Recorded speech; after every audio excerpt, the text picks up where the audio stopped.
Good morning. Good morning. Good morning. Buenos dias, mi gente. Yogi-O, welcome to Daily Discipline number 369. My name's Rob Hoback. Happy that you're here. Honored and humbled that you guys just keep coming back like for reals. It's a Sunday fun day. It's like a little bit before 9. It's a work day. I got a ton of stuff to do. I got family out of town. My house is a mess. And I don't care, right? Look at this permagrit, right? Because yesterday, yeah. Well, let's just start with yesterday's daily discipline. The one that was posted was the wrong one. That's why it ended after a minute and a half because I started going down a path. I'm like, this isn't what I want to do. So I'm sorry about the confusion there.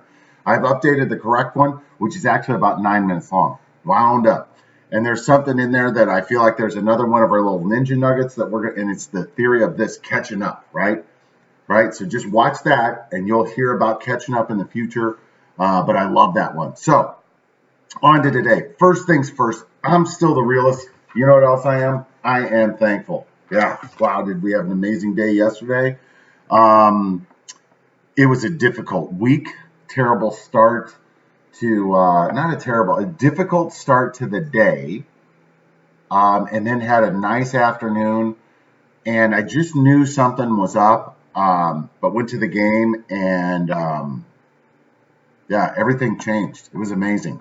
So here's the thought of the day: synchronicity. We've talked about this. I was introduced to this concept and reading that book about intuition, igniting your intuition, by the guy that I saw at a company function back in May. And what we talked about is synchronicity is when your intuition, right, that thing inside of you says, I think we need to do that. It's the intersection of where your intuition, your imagination, and reality all come together. And when you're in it, you're like, holy shit, this is exactly what I had imagined. Exactly. Like I thought about it. This is exactly what I want. And it's happening right now. Synchronicity, right? So let me back up a little bit. And because it happened like a mofo yesterday afternoon, like for reals. So, yeah, yesterday, or excuse me, as early as Friday afternoon, I could tell something was up with Sam. And I kept asking him, like, are you okay? And he's like, man, I'm just tired. I've been laying around watching my a screen all day. I just don't feel well. I just want to go to bed. So put in bed. And then even yesterday, all day, just lethargic. And I was like, what's up? What's up? Finally, a couple hours before game time, he comes up to me and says, I got a toothache. I'm like, all right. Well, like, how bad? He's like, it's bad. It's been bothering me for a couple days. And he had mentioned it. And I'm like, well, what needs to happen? He's like, well, I have a tooth that's loose, and I think it had a cavity in it, but it's got to come out because it's bothering me. Well, that's not really Sam's thing, right? Like, he's not a guy that's going to pull a tooth out. He'd rather just walk around with a tooth. Legendarily, right? Bad at the dentist. And so he kept, and I'm like, you just got to keep working at it, man. And so, and we talked about it. He's like, I don't think I can do it. I said, Sam, let's just review your options. So option number one, you can do nothing, right? Just leave that tooth alone.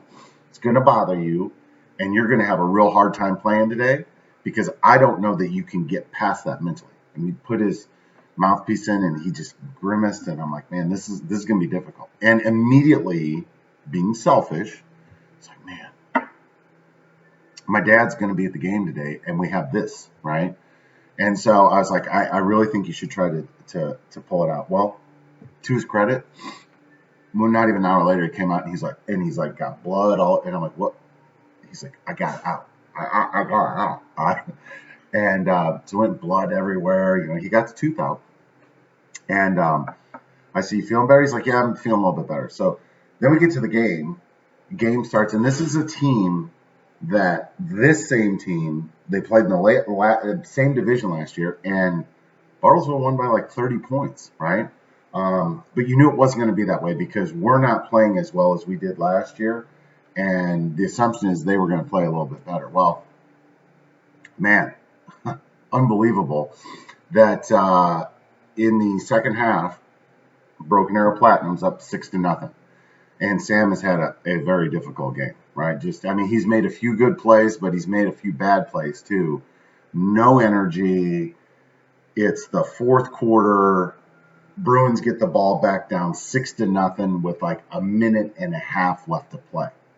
And so you got to pass, right? You got to. And so they start trying to pass the ball, and they completed one pass to Sam, then another one he was in the wrong place, and it just looked ugly. And I was just sitting there, and I was anxious and upset, and I just wanted him to not be in a position where he was like, man, I missed an opportunity to play well with the General League. And again, I don't know how much time it was left, but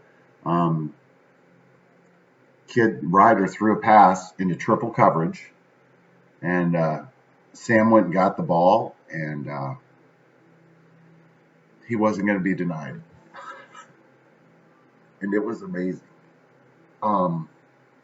It was amazing to be in that moment when there was a couple hundred people in that stadium, and the other team was cheering louder, and I'm looking around, I'm like, how does this happen at home? How does this happen? And I was thinking to myself, I'm like, I can't put that pressure on Sam. Like, you have to, this is you, man. Like, you're the one on that team that has to do this. And he did it. And it was amazing. He took off, and down the sidelines, he went right in front of the home crowd. It was like throwing a match onto a thing. That place went crazy. And he scored, and they go to overtime. He took over the game, right? Defensively, made a couple big plays. They got the ball back on offense, and it was amazing. And I was thinking to myself after the fact, like, I mean, I was like, this is nothing compared to what it was like in the moment. And as soon as Sam came off the field after the game, like, ripped his helmet off, and as soon as he saw me, we just wept.